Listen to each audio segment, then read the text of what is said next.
Come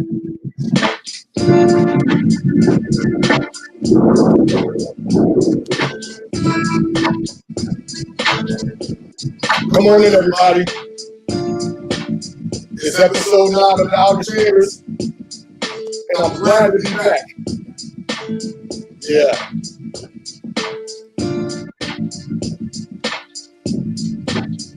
I'm your favorite ESQ, Brother Quentin Brooker 698 OE.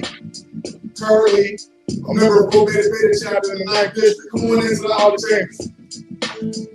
We got a great show for you tonight. To all of the brothers across the world, greetings. Yeah, we took some time off, but we're back. We're back to talk it up on the Outer Chambers, a podcast for the bros and by the bros. I appreciate everybody for coming on in. Right now, we got a few bros in the chambers and a few friends in the chambers. As one of the good brothers said earlier this week, this conversation that we're about to have tonight is critical. Bros, keep yourselves in the fighting drum. Yeah, I had to tell myself that earlier this year because it got a little out of control. But we got a great bro, a good friend of mine that's going to talk to us today about the importance of staying in fighting trim. Many of you, if you've been out and about in the 9th District and international, you know this brother. And boy, does he have a story to tell. So everybody sit back. We're not going to keep you long, but we're going to utilize this time wisely. So, I need all of you to do something. Again, this is episode 9 of the Outer Chambers. Our brother Quentin A. Brooker, Esquire, 698 OE, Bethune-Cookman College, was where I was initiated almost 23 years ago. Bros, I'm excited about being back here in the Outer Chambers. In the 9th District, which is a place that I've called home for almost 17 years. My current chapter is the Rho Beta Beta chapter of Houston, Texas. Big shout out to all the Rho Beta Beta brothers. And big shout out to all of the brothers of the 9D and to all of the brothers across the world. Again, I thank you for joining me. And I ask that you share, let brothers know that we are back in the chambers.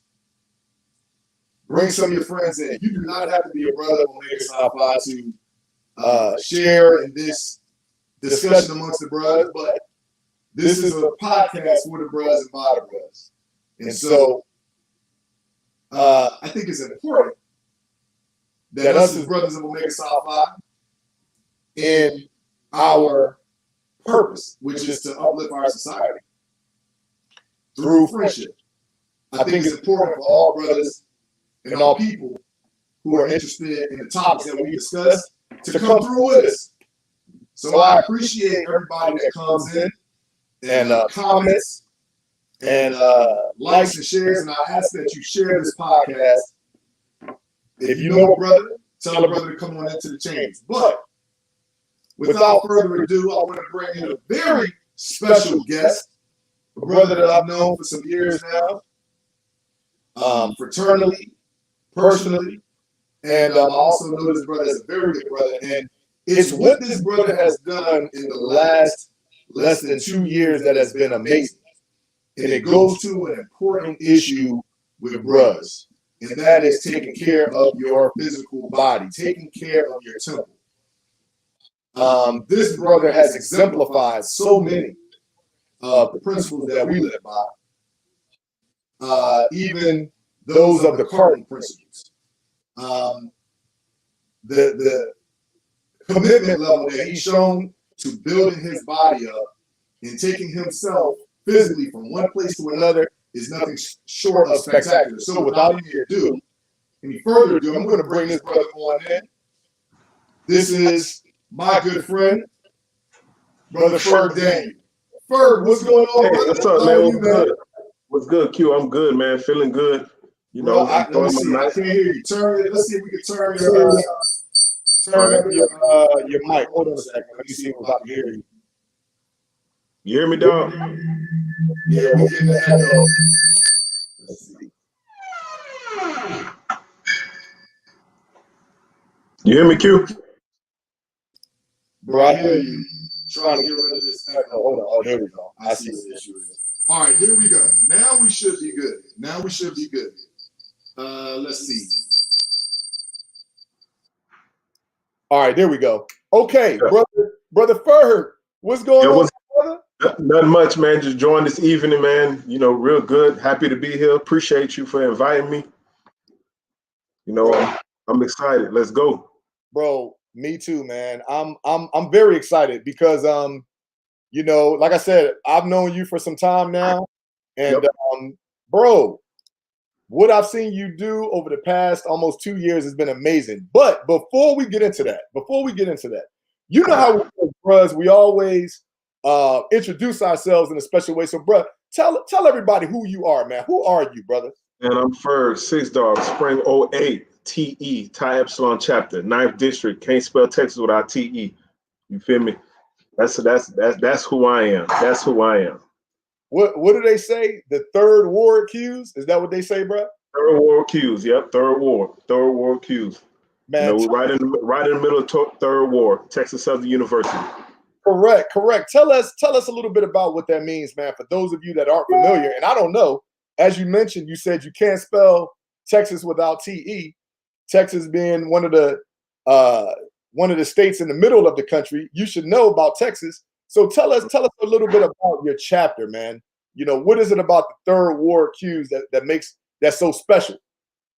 The third world cues, man, we give that tough love. You know, we take you through some adversity. We teach you a lot of life lessons, but we build you back up in my chapter. You know, so it's kind of like a aggressive love relationship with my chapter and other bros. We will clothe you, we'll dress you, we'll do anything we can. But you know, like you ain't gonna let nobody, you know, come to your home. You know, and you know we believe in friendly protocols before you come to our, you know, yard. But you come there, you have a good time. You will feel like you're a member of Omega Psi Phi. When I came to Houston back in 2004, obviously, being a graduate of Texas Southern School of Law, Thurgood Marshall, I had to come and meet the TE Bros. And, you know, I was greeted by a nice plot. I believe there might have even been a doghouse on the yard at that time. Yeah. A culture of brothers fellowshipping, brothers really from all over, brothers that were obviously students at the school, but also you had a lot of graduate brothers that were in graduate programs, and there was a culture where you had to know the brothers. Talk a little bit about the culture of TE. The culture of TE, like we're very big on our chapter history, especially our 80s bros, our bridge builders, the one that kind of, you know, paved the way for us, you know, because Texas Southern has a lot of history as far as like, you know, even during the civil rights. You know, it's good to talk to those bros that, you know, impacted the moniker of Thai Epsilon chapter, you know, gave us our, you know, our swagger, gave us the way we conduct ourselves, you know, on the yard and off the yard. You know, a bunch of hard working men. We have a lot of, you know, white collar. We have a lot of blue collar. We have a variety of different bros. You know, bros. Our chapter gives second chances. So you have bros that, you know, came from a, you know, a lifestyle that, you know, people frown upon, but you know, they came to TSU, and Thai Epsilon chapter is a chapter that grooms you. They take that, you know, aggressive behavior that you had when you was, you know, back in your hood or whatever, and transition it into, you know, productive usage, like as far as scholastic, the same way, you know, you handled yourself when you was in your, you know, your block, your hood or whatever.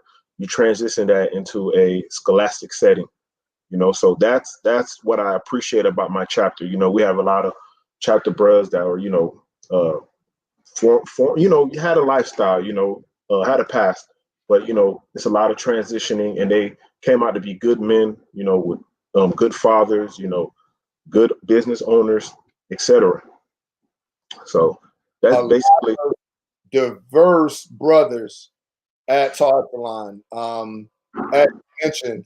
And I think also what's interesting about TE being located at Texas Southern University in a large city, the fourth largest city in our country, Mm-hmm.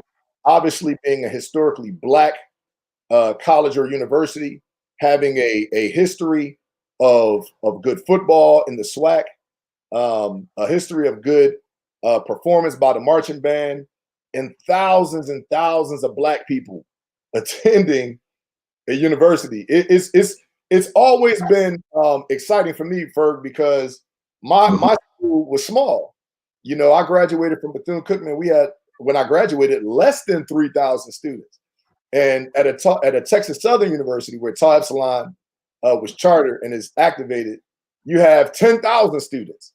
So I was really excited about the opportunity of continuing my education at another HBCU, and one as large and as prominent as Texas Southern is in Texas.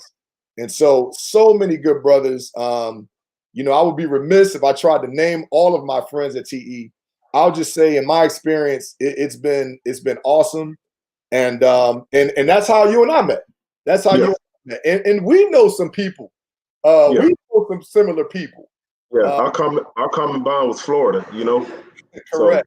So, Talk about man. Talk about your background. oh, my background, man. I'm of Haitian descent. You know, my dad was an immigrant. He came to Florida. You know, he came kind of late. He came in his like 29, late 20. You know, Yeah. he had me. I was raised in a single home, you know, by my father. You know, my father and my mom separated when I was 2.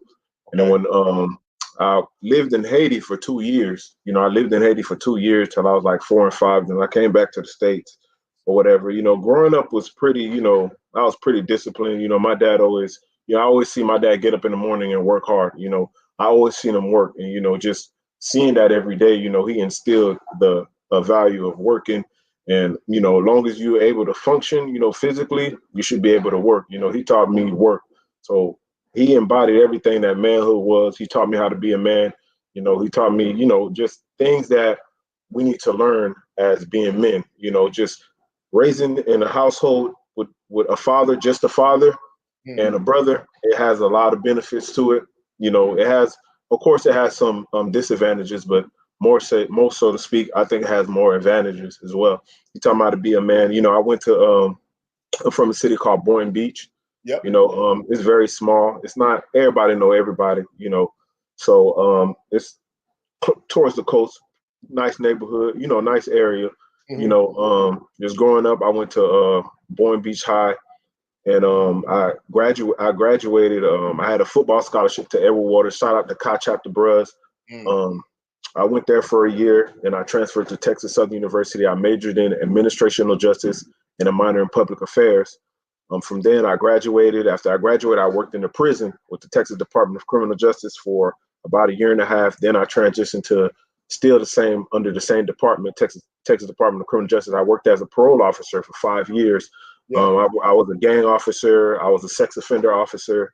Then from there on, I became a police officer with the Houston Independent School District. And from there, now I'm currently still employed with the Houston Independent School District as a college and career readiness advisor, and I also do some part-time training on the side. So that's pretty much, where I'm from, Florida. You know, that's where I was conceived. And when I came to TSU, you know, it taught me a lot. You know, it taught me how to. I seen the bros, you know, and I seen myself when I looked at the bros, a bunch of strong, respectful looking men, you know, and that's something that I wanted to be a part of. I felt like I was a perfect fit, a mental fit, a physical fit. So therefore, you know, I approached the bros and they came to me, and it was a little rough, it was a little hard, first meeting the bros, of course I was nervous. And when I got into the fraternity, my life got better. I was happier, I was more involved, I was doing things because when I stopped playing football, it's like I needed something. I didn't want to play football no more, but I wanted to be a part of something strong, not just to say I'm a part of something that I can impact and I can receive some impact. So I wanted to join something I can receive some mutual benefit. And the good part about it is, man, people look at me, I'm always getting judged by, people, even people of my same ethnicity, One of the memorable moment was when I was working at Home Depot when I was in college, and a lady, she approached me. She was talking to me. She was talking to me, and she said she seen my Omega Psi Phi bracelet, and she said, "Oh, you're in college?" I'm like, "Yes, yes, ma'am." And just her whole nature and demeanor changed towards me, and I was like, "Dang, that's the impact that it has." And one of the reasons why I joined Omega Psi Phi and I wear my paraphernalia proudly is to allow people to see that I went to school without judgment, that without placing judgment on me. They see that I got I'm wearing the paraphernalia. They see, okay, he's educated. So, people are always judging. It's the norm. People judge. I do it sometimes. So Yeah. that's one of the benefits of being in a fraternity. And, that's my proud moment. Let me ask you, man. You dropped a lot of good information in there. As a black man and being educated and then working for TDCJ, which is our prison system in Texas. Um, Talk a little bit about your experiences there. Like, how was it to be in there? Looking at folks that look like you, your age, maybe even has some of the same disadvantages that you or I may have had coming up through life. How did you deal with that when you were working in the prison system? I mean, I treated them like people, in spite of what they did. Who am I to judge? But I just handle myself accordingly. Like, and a lot of the things that I learned working in the prison, of course, you have your doubts. You're like, okay, I'm working in a prison with killers, rapists, murder, all types of, different types of crimes. And a lot of these dudes are, aggressive dudes. They ain't going home for a long time. So just something the bros taught me is how to deal with men, how to deal with men, period. And being raised by a father, it taught me, you have a certain spunk, that you're able to deal with different types of men, with different types of emotional problems, men that are severely combative, so you know how to deal with them, you deal with them, you treat them like people, because in a sense they feel like they're not human because they're caged. So once you Wow. treat them like a human, you bring them back to that normal state of mind, they'll work for you, they'll ride for you, you don't have to be afraid. You show them that you're not afraid, you stand tall, you know, and one of the things I learned, is like, hey, they're people at the end of the day, and you treat them accordingly because one mistake, one bad decision, you could be in their shoes. So I made sure that, I was humble. When I came there, I was very humble. I did my job, did what I was supposed to do, but I remained humble because I know I could be on the other end just, a second, just one split bad decision because we're human, So that's how I survived. I didn't think I was better than them. I handled them accordingly. If they needed to be, if the correctional side had to come on and about, I Yeah. did my job. So that's pretty much how I handle myself in there. So you being from Boynton Beach, and you already mentioned that it was a smaller city in Florida, and you grew up in a household with men, Yeah. and so naturally, I would think that Omega Psi Phi would call out to you because of the imagery that we display. I mean, obviously, our first cardinal principle is manhood, and we see that playing out throughout fraternity in many, many different ways. Some people say it's the bravado or the extra testosterone or the machismo or whatever, but that's something that our founders were very, very clear about, that it was important and it needed to be not only a cardinal principle, but the first cardinal principle. And that has always been the case. Um, Men that you have met through your upbringing in Florida and Boynton Beach, was there anybody that was influential to you, or anybody that you came to know that maybe set you on the path that you went on as you went to seek your further education and now your professional career? Oh yes. There's been plenty of men. Like like I said, my father, like really, because you know, it's been dark times, when I see my father gave me his last. It been times where he hadn't eaten for days, but he made sure I ate. And he was always telling me, man, you gotta get up out of here. You gotta make something of yourself. He mentally supported me. Like I seen him strong. I seen him at his weakest point, to the point where, he would tell me, hey, crying ain't gonna do nothing, ain't gonna solve nothing. And he always tell me, you know, he was to keep yourself up. You know, people respect you more, and that's pretty much, man. Because like I said, he's 65 years old right now, and he's able to retire, and he still wants to work, and he's still working. He calls and checks on me all the time, you know. So he's one of those that really, really, really impact me. And also, I went to high school with Vincent Wilfork, the defensive tackle that played for the Patriots. Yeah. And he was a senior when I was a freshman. And you know, nobody knows about Boynton Beach. When he went to University of Miami and went pro, I'm like, dang, somebody made it out of Boynton Beach. And just that alone, like, dang, I want to do that. I always wanted to, like, even if I'm at a low tier version of him, you know, may not, you know, I didn't make it to the league, I didn't go to a big college, but just, you know, able to go to college, able to have the opportunity, then come back home and, you know, invest some time and effort to somebody else, to a youth that can, you know, kind of grasp that attention I'm giving them and, you know, excel from there.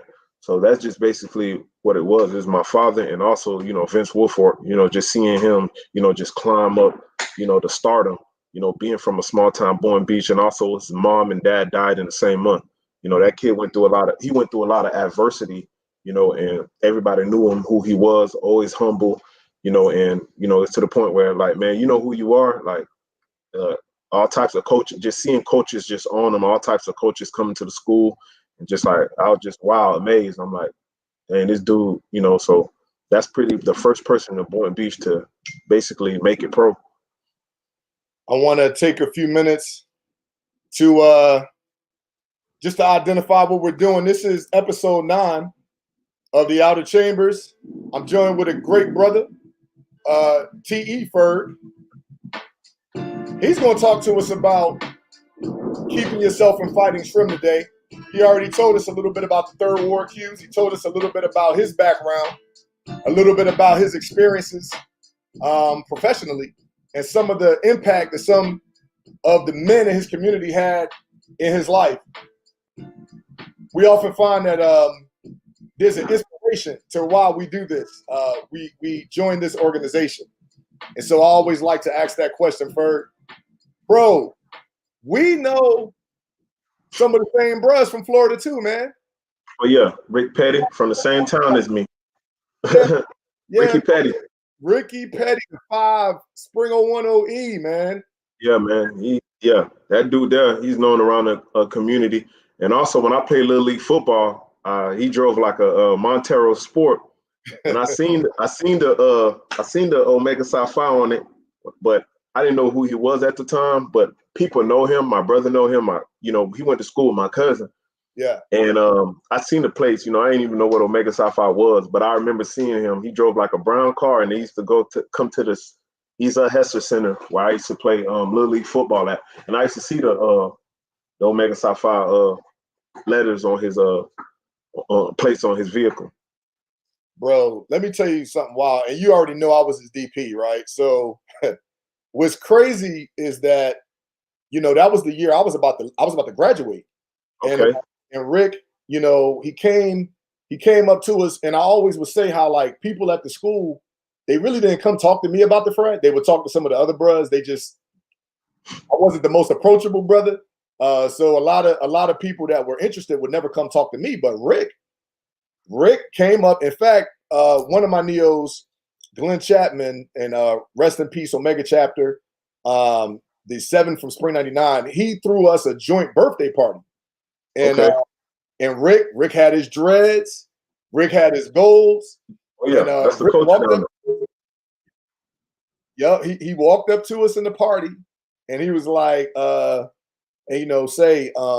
interested in Omega Psi Phi. And I was taken aback because nobody ever asked me about the frat, right? And so Glenn was like, all right. He was like, well, I'm gonna ask you a question. He said, hey man, what you willing to do? Are you willing to do what we asked you to do, basically? And Rick was like, yeah, I'm down for whatever. So Glenn was like, well, hey man, let me ask you this. Are you willing to cut your hair? Just asked him flat out, right? And Rick was like, he looked both of us in the eyes. He was like, yeah, I cut my hair.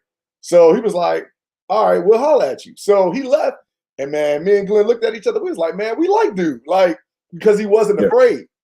Yeah. He was not afraid, man. He came to us as a man, and of course, you know, he got on, got selected, and man, he has been doing great things down there ever since he obviously went over. He was the bossless of his graduate chapter. He's working hard in the community, so I'm really excited about his leadership in the frat. And when I found out that you were from the same place, I was like, oh man, that's awesome. That's awesome. And I'm glad y'all know each other, man. I'm glad y'all know each other. So it's a small world in this frat, man. Yeah. So listen, man, let's talk about the culture in Omega. Well, they say there's a culture of staying and fighting Trump. Do you remember hearing that when you were going through your initiation in Omega Psi? Talk a little bit about that. Was that an important aspect? All the time. Yeah, talk about that a little bit. Yeah, it's an important aspect. And when the bros say, you know, stay and fight and trim, it's basically it's a deterrent, because you know somebody that's in fight and trim, you know they're a serious person because they're investing in time and they self to work hard through, you know, brutal, strenuous, vigorous, you know, activities, you know, and you know, out of, you know, it takes, you know, it's hard, so it's brutal. So when you see someone in fight and trim, it just gives off something like, hey, this is a serious person. This is a person that's taking time to, you know, do. We ain't gonna mess with that person. You know, it's a deterrent. You know, whether you like it or not. You see somebody in fight and trim, you're like, oh, he can go. So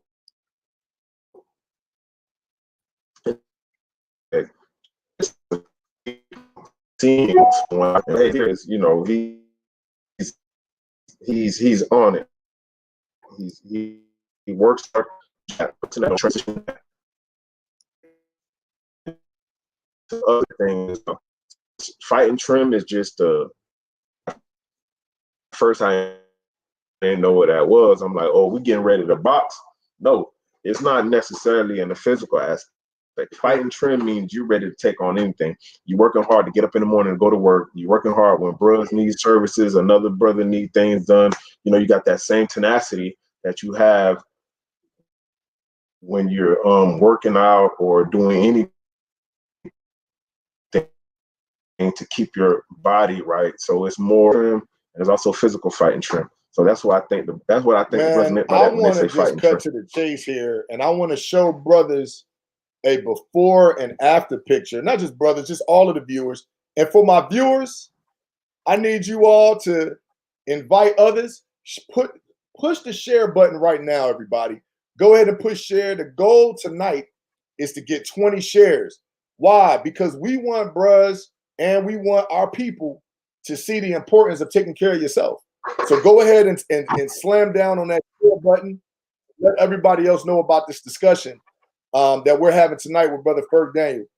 Bruh, I'm going to show this before and after picture. I'm going to show this before and after picture, which, you know, we've seen stuff like this before. But man, I tell you, when you know somebody and you see the hard work that they put in and day out, it kind of means more. So here we go. This is Brother Daniel before and after picture. Ferg, tell us a little bit about this, man. Tell us, where were you mentally? You know, first of all, how long ago was that when you took the picture on the right and versus the picture on the left? And tell us the difference in your mindset. Man, that right there. Oh, that right there, the big me, that was in 2016. 2016.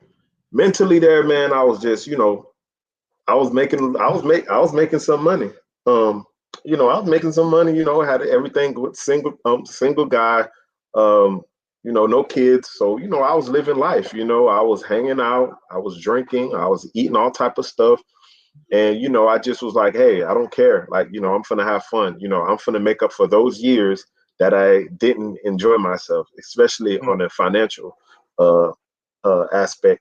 So I was making up for the years I didn't have. So I was just letting myself go. Also, you know, I I just didn't care. I was just, eating bad, staying up late, just working all day, working from 7 a.m. all the way to like 10 p.m. at night, and just eating bad, eating all types of junk, just like, you know, I was more aggressive, of course, I was not mellowed out, I didn't turn down nothing, anybody want to do something, I was with it, so that's where I was at mentally. I was kind of like, I'm just living life, I didn't care about, anything happening to me as far as like in a physical sense. I was like, hey, I'm just living life, leave me alone. I'm living life. I don't care, because and nobody, told me like, hey, you gained weight since, because I was always in shape, especially in college. And we have to be mindful of that. And I'm just telling this to the viewers that are probably still in college, or if you have somebody, somebody in college, it's a difference between being in college and being an adult. If you're in college, you kind of rational things are rationalized. Like, you're not gonna overindulge, because college, is you're financially, kind of struggling in college, so I graduated, I got me a job. As soon as I got me a job, so from 2009 all the way up to 2017, I let myself go. Of course, I was making more money. I got to, instead of like proportion and rationalized food, oh, this got to last till the end of the week. Nah, I was just indulgent. Like, I'm like, okay, I got money to buy more. So I just indulgent. So it was just that, financial freedom that gained that weight that I had. And I was 265 pounds right there at a Wow. 5'9", 5'9", 265 pounds.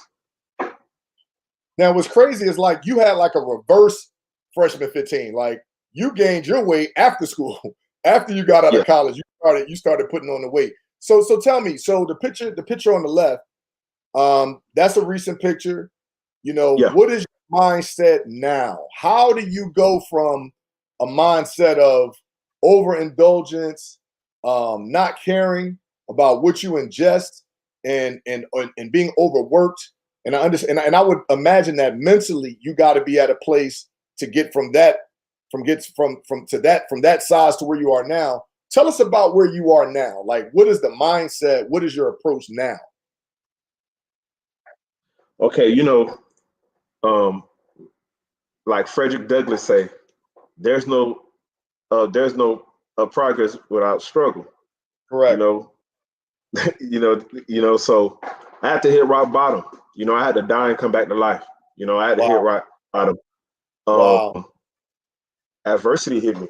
Adversity, and in the time of my adversity, personally, my adversity, because me and we're friends.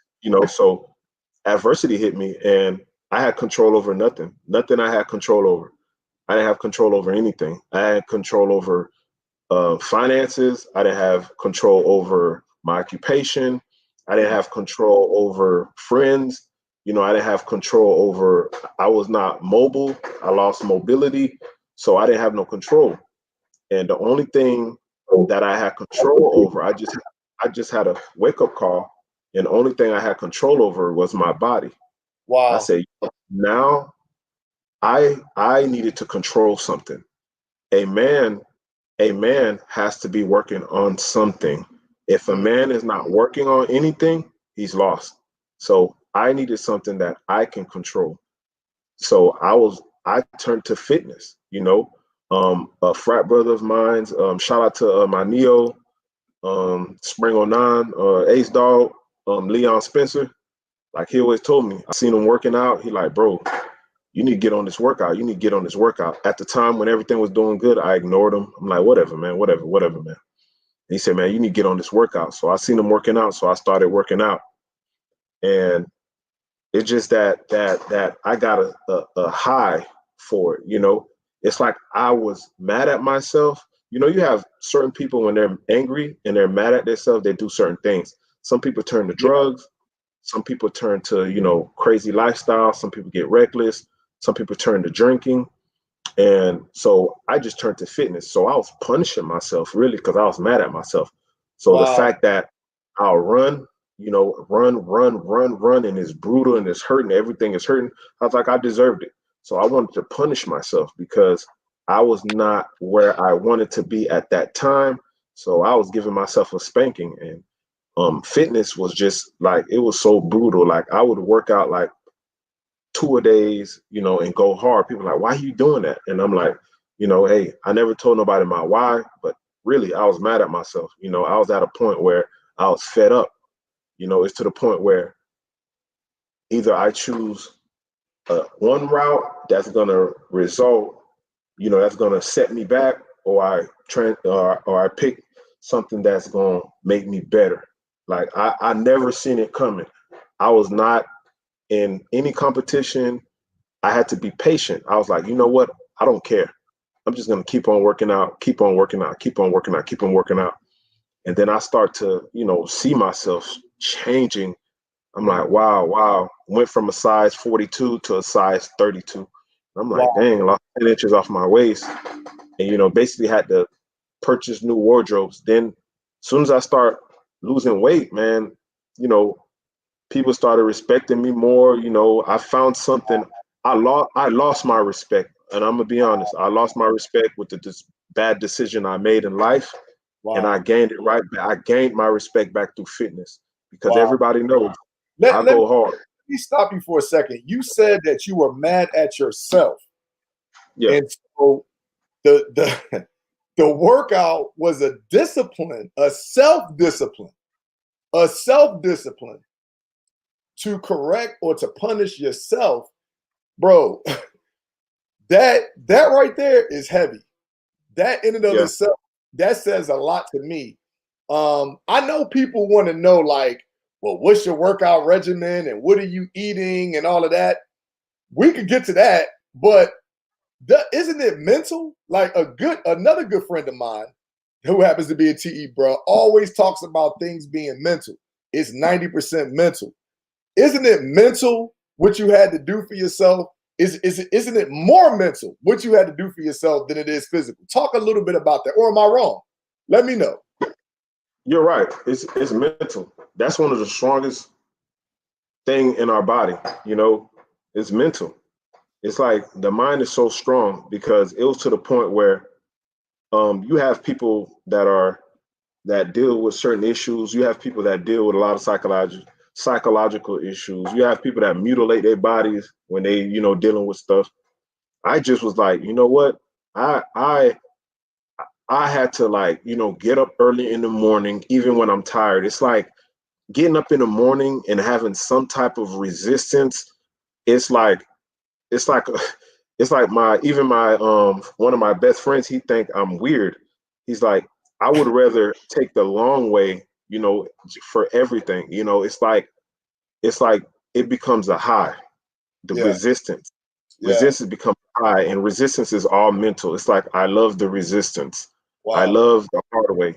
Like, I'm not gonna use the elevator. I'm gonna take the stairs. Like, carrying groceries, I'm not gonna park in front of my home.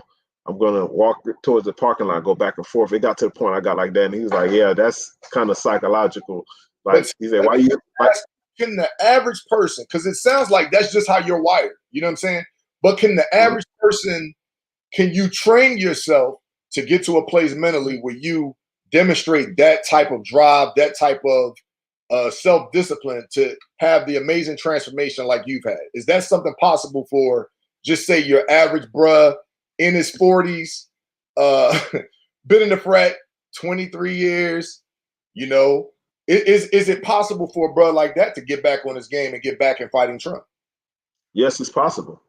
They just have to lose their old self and cut and have no audience, like, just abort audience, abort your old you, just go for your goal. Like, when you're doing something, like, thinking about your goal, thinking about your ultimate goal. When you're going through that brutal aspect of physical training, you're just thinking about your old time goal. Like when I was online and I was pledging, I was thinking of probate. When I was going through adversity, I was thinking of probate. When I was online, I was thinking of probate. I was thinking about all the festivities before they were the festivities. You know, Yeah. I was not thinking about that moment right there while I'm going through what I'm going through. I was thinking about, hey, the festive moments that I will benefit from this, the long-term connection. You know, it's just like with fitness. You know, I'm thinking about the results I'm going to get. Even when I was 265 pounds, I was already thinking about the results. I was like, hey, I'm going to be small. This is going to happen. And I'm already, you know, I already was like, yeah, this is going to, I already thinking about the wins while while I'm at a loss period. I'm thinking about the wins and the moment I'm going through, you know, the vigorous activity that I'm going through. So, Doug, what I would like to do, if you don't mind, you did share a portion of a workout that you do. I'm gonna go ahead and share that with the viewers. And again, right now, I see that we have 10 in the chambers. Let's get some more. Let's invite some more brothers out, some more people out to hear from this good brother, Brother Ferg Daniel, a brother that definitely is to be respected. If you're in the fraternity and you don't know him, you probably should know him by now. And not only that, man, over the past almost 2 years, Ferg has literally transformed his body, his mind, his approach through fitness. And I'm going to go ahead and share right now a video that Brother Daniel shared with me. This is just a few seconds of Ferg doing what he does.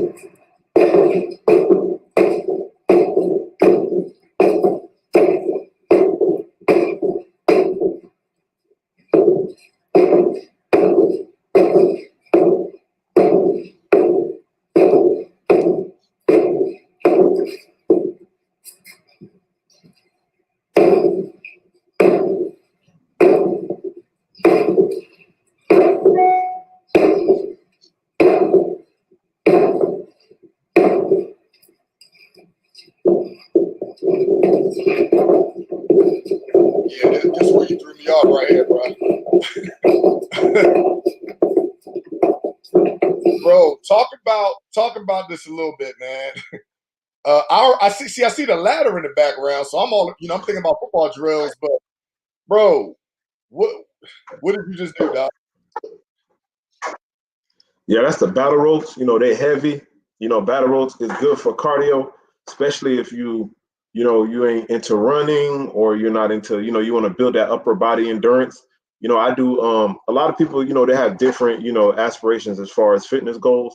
But me, I like the lean look. It's more marketable instead of, you know, as men, we feel like we got to be big and stuff like that, but I'm more so on cardiovascular, you know, because cardiovascular is what's important at the end of the day. And, you know, so with the ropes, you know, it's like, you know, you're doing cardio and strength at the same time. So it's more muscular endurance. So you have, because you have the dudes that, you know, throw up a lot of weight. Yeah, you strong, you know, nothing against those, not throwing no, you know, salt on them, but I rather have muscular endurance for like an hour than to have like, you know, a short burst of strength, brute strength. Like, you Okay. know, yeah, you can lift 400 pounds, you know, at 5 seconds, but can it be prolonged? Can you prolong it? So I'm big on endurance. And with the battle ropes, it gets crucial, you know, it gets real crucial. They're heavy, it's annoying, it's a lot of upper body, you know, cardio, it's upper body cardio. So you did mention also that you do a little bit of training on the side. Talk a little bit Yes, about yes. your training business. I train people, you know, at a low cost. Like it's almost like free. And I just do that to help people, you know, because I know it can get expensive. And, you know, I have like a home gym, you know, people that trying, and there have been some people that lost weight. Shout out to GE, Spring '06, Tremaine Thomas, you know, from GE, man. He lost a lot of weight, man. He been training with me for like over 6 months, man. I think he lost a good 50 pounds, man. You know, I posted him, shout out to him. And it's just helping people out, like, because I know sometimes people can't afford fitness. Fitness comes with a lot of money. You have to invest a lot of time, because some people just don't know what to do. So and he doesn't, people, some of the men that I train, they were former football players, but they're not playing football no more. Right now you just working out. You're just working out to alleviate, things, deter things like high blood pressure, like diabetes, especially if you have if things are hereditary in your family that is beyond your control. What you want to do is try to reverse it. So they come to me for, hey, I want to get in shape. I got diagnosed, I'm partially diagnosed with this, and and I help them and stuff like that. So that's pretty much what I do. So, and I don't really, I got a job, just it's no salary cap on success. Seeing somebody transition themselves, seeing somebody like enthused about just working out, and I don't like lazy, because I feel like it's contagious. Like if somebody's working out with me, or I'm training somebody and they're being lazy, I just tell them to go, because I don't want that lazy energy. I don't want it to contaminate my workout sanctuary. So I want nothing but work energy. I don't want that bad lazy energy, because I can catch it. Like Mm. even the gym I go to gym, wake up in the morning, go to the gym. One time I was working hard, and I sat down, and I had this a kid younger than me in high school. He was working out. He said, "Hey man, get up, let's go." I said, "You know what? Wow. You're right." I said, "I'm sorry for bringing that lazy energy here." You're like, yeah, so it's contagious. Laziness is contagious. I'm telling you, laziness is contagious. So Big shout out to all of you that have shared this episode. This is episode 9 of the Outer Chambers. Keep yourself from fighting Trump. I got the good TE bros with me today, Brother Ferg Daniel. Dropping so many gems, man. I don't know if we're going to be able to get it all in this segment, but I'm certainly going to let Ferg give you the opportunity to contact him if that's what he wants. As he mentioned, he does do some training on the side in addition to his other job. Man, it's just amazing to listen to you talk about this, because as you mentioned, Ferg, we know each other. I know you, so to hear your mind and where you are today is just truly amazing. I want to just take a few minutes and go to this week in Black history. Today, December the 10th, in 1964. 1964, December the 10th. An alpha man, Martin Luther King Jr., won the Nobel Peace Prize. Dr. King won the Nobel Peace Prize today in 1964, and that's this week in Black history. And we are back to episode 9 of the Outer Chambers. I got Ferg Daniel, Tau Epsilon brother, the definition of fighting trim in the chambers with me right now. I appreciate everybody for sharing. I need everybody else to share. We're coming to the end of our segment. Ferg, we almost done already, man. Almost done. I like to shout out my chapter bro, man. He's Jason Palmer. How you doing, man? Shout out Jason Palmer, 9612, dog. Yeah, bro. You did it. I actually had that up on my screen. I was about to say what's up to Jay Palmer. What's up, Jason? Appreciate I see Ed on there. I see Ed Jackson on there, man. He been working hard as well too, man. Ed been getting it, man. I see you. Keep at it, man. Keep at it. Correct, man. Bruh's are tired, man. Bruh's are like, man, we got to get back to the way we need to be, man. So a lot of brothers are on it. And I'm be honest with you, man. You've been inspiring brothers. You've been inspiring me. When I look up and I see, what is it? Thirsty Thursdays, something Thursday, Tuesday. motivational You be out, Mondays. man, I'm at 700 calories. It's 6 o'clock. Yeah, talk about that, man. Man, the 730 calories, man, that's on the Stairmaster. And each day I have a different day. I have just to make it fun. Motivational Mondays. I have Transition Tuesdays where I post my transitions, and I have Hump Day vibes. Then I have Thirsty Thursdays, go get it. Then I have Freaky Fridays where I go insane. Like I probably try to burn like 1,500, 1,600 calories. Then I have Saturday special. It's smooth. Then I have Sunday fun day. Sunday fun day, I usually go like last Sunday fun day, man, I was an hour on the Stairmaster. I burned 1,490 calories. Just going, man, just going, brutal, brutal, brutal. And sometimes, man, sometimes I get out there and I run my 4 miles, another 4 miles in the books. Like I run them 4 miles, probably run the 4 mile 34 minutes, sometimes 32. I ran it in 29 minutes one time. I probably was on, I don't know what I was on. I think I had a lot on my mind, but I always run 4 miles. If you a bro, you know why I run 4 miles. I'm gonna run 4 miles. That's the thing. I'm gonna run 4 miles, not 5, not 3. I'm gonna run 4 miles for the most honorable. Team, you've thrown out a very diverse workout. I don't want to get into exactly everything you do. I'm gonna ask people if they want to follow you on social media for you to give that. Don't let me forget to do that. But bruh, talk for a few minutes about your nutrition. Talk about nutrition, man. Talk a little bit about that. Because because we got a particular diet that they tell us we're supposed to adhere to that might not be the best for us. So talk about what you do as a bruh, how you take care of your body in terms of what you put in your body. Okay, first and foremost, a lot of water. Water is so essential.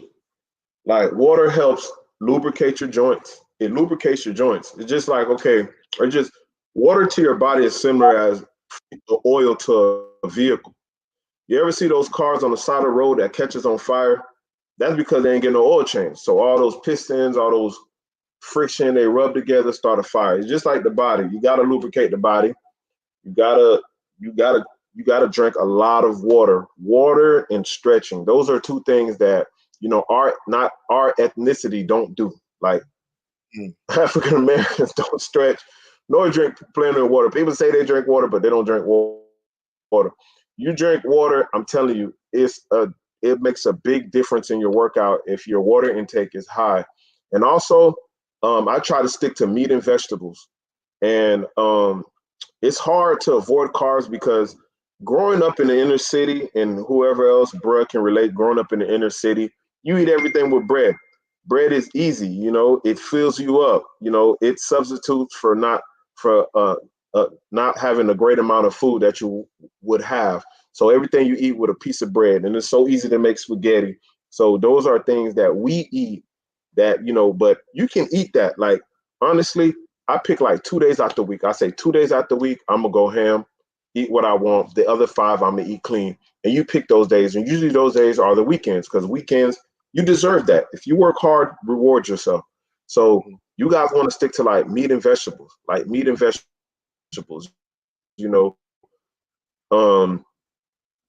a lot of salmon, asparagus, broccoli. And people think it's expensive. It's not. Produce is not expensive at all. It's not.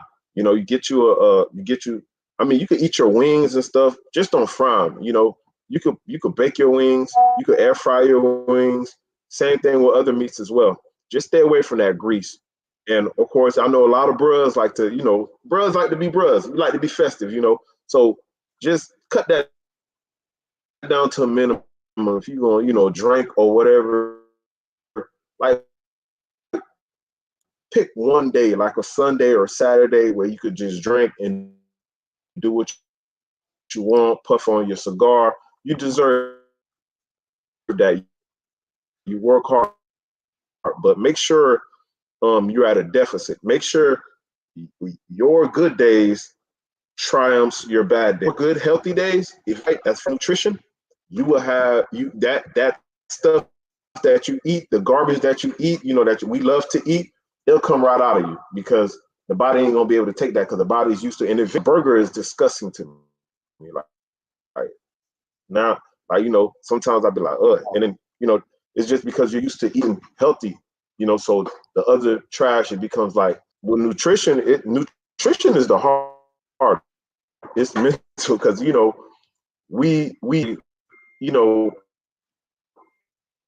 to our palate, to our brain, that make us feel comfort. We eat for comfort. And I had to get out of that. I had to just eat for nutrition. I'm like, I'm just eating just to have something in my stomach, you know.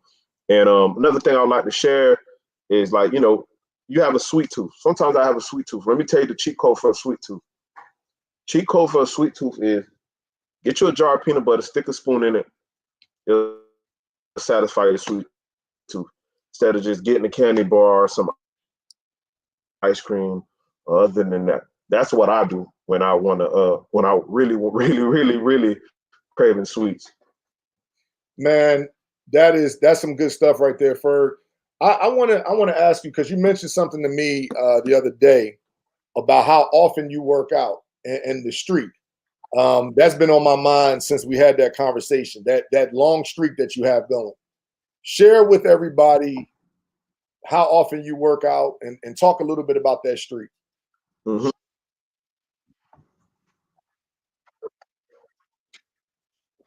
Man, I've been working out for 540 days straight. I have not took a break. People tell me, man, you're gonna break down, man. You're gonna break down, man. You need to rest. You need to let your muscles rest. But I mean, I just go. I have to go. Like I think if I don't go, man, you know what I want to share with this? Like people so used to me being in the gym. Like people was hitting me up like 3 weeks ago. Like, where you at? Where you at? Where you at? And I was and those who follow me, y'all see I was posting 4 miles, 4 miles. I was running in Emancipation Park 4 miles. I tested positive for COVID and I had symptoms and I was still working out with my symptoms. Working out. It was hard, passed out. It was hard working out with my symptoms. But I only had symptoms for 3 days. I didn't have no respiratory problems. So I think it was because of working out.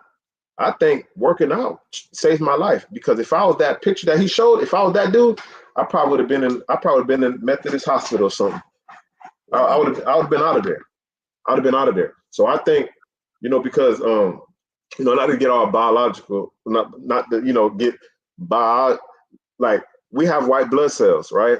Everybody has white blood cells. They're the front line of defense for anything that's foreign that enters the body.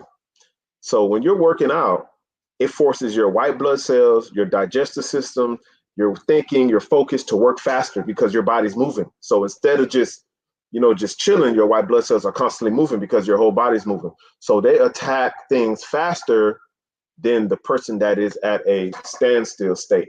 So that's one of the things that, and you could Google that, like, physical fitness helps your immunity. So yeah, I lost smell. I did it, but it only lasted like 2 days, 2 to 3 days, and I was back at it. I was already then. I tested.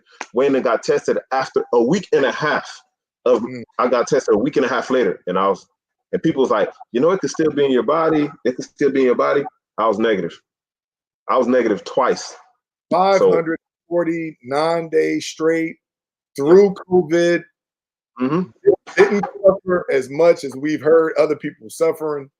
And you attribute that to your change in lifestyle. Truly amazing, man. Ferg, I appreciate you coming and spending the time with us, brother. Man, we already at 58 minutes. Yeah. Bro, let everybody know how they can follow you, your social media, how they can contact you if they need to contact you. If you're willing to share some of your life lessons with them, how can we get in contact with you, bro? Man, at blessed Q on Instagram and Facebook, Ferg Daniel, Ferg Daniel, Daniel. And man, there's a lot of other bros that's getting at it as well. Shout out to Medron Hollywood from OWTER. Man, he been getting it, man. He been getting it. Shout out to all the bros that's out there getting it, man. Remember, it's you versus you. Continue to uplift each other, continue to motivate each other, continue to post everything that you do. I don't care if it's one push-up, one sit-up, one step up, man, you did better than what you did yesterday. You feel me? We're not in it for competition. We're in it for overall wellness and overall fitness. We can do it. Like, I drag my roommate every day, my best friend every day. If he don't work out, I don't talk to him. Just a little, thing that we do. So Jude he don't work out, I can't talk to you, man. You ain't work out today.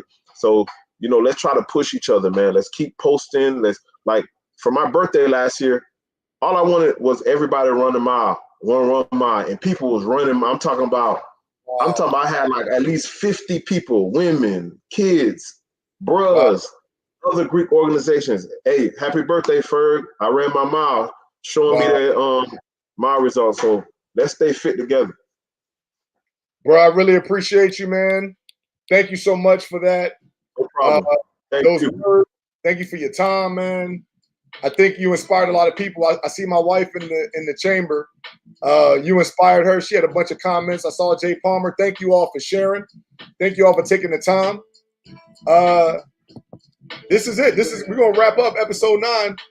It was sponsored by friendsforqbforvice.com.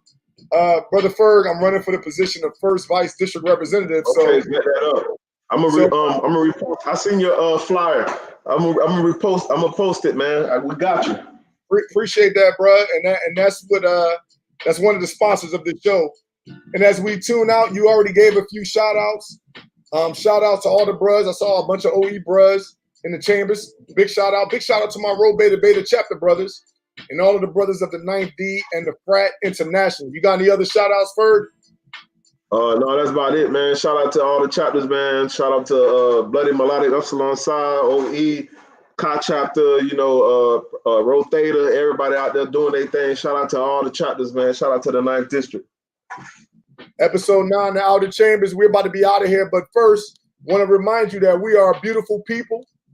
Ferg, we are the original people, and we got to keep learning about ourselves, man. Episode 9, the Outer Chambers, TEOE, and we're out.